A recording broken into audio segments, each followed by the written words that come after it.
What does the letters IHC means? This is a common question here on campus. IHC President Alex Johnson explained what the letters symbolize. So IHC stands for Inter-Hall Council, and we are the governing body for all the students that live in the residence halls. We are made up of each hall sends a number of representatives based on their population of their hall to our Inter-Hall Council meeting every Wednesday, and there we set policies. We talk about issues going on in the residence halls just to really benefit all the students living in the halls to make their living experience great. What makes the living experience great is the committees Inter-Hall Council has. Each committee has a purpose. So we have 5 committees in IHC. We have our programming committee that put on programs during the day for all the students across the residence halls, just not a specific hall.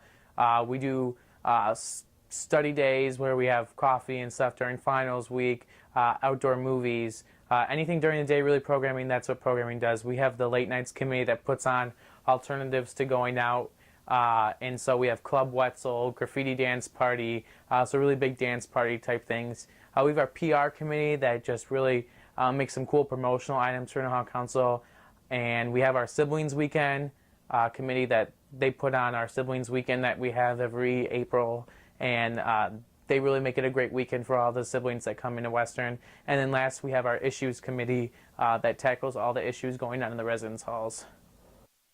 Even with these great committees, students on campus still struggle with the impact Inter-Hall Council has. IHC advisor Sasha Musumi enlightens me on the impact. IHC puts on large-scale events, so that impacts the campus. Providing alcohol alternatives for students, safe and healthy things for students to do on weekend nights, provide social opportunities for students. Not only does IHC has an impact on campus, but it also has an impact on the student leaders in the organization as well. Well, I think IHC has impact on the larger campus, but I think it also has a lot of impact on the individuals. For most student leaders, IHC was where they got their start. Most people on this campus who are student leaders lived in the residence halls and had some sort of interaction with their hall government. It's not always the place that people find their home as a student leader, but it usually is somewhere that they start off. So maybe they go to a couple hall government meetings, which is part of IHC, and then from there they find out about SGA, or they find out about WAVE, or they find out about another organization on campus, and then they go ahead and join that because that's where their passion is. But for a lot of people, IHC or the hall governments that branch into IHC is where they get their start as a leader. And so I think it has an impact on individuals, which obviously impacts the campus. IHC has their meetings every Wednesday at the University Union in the Capitol Room.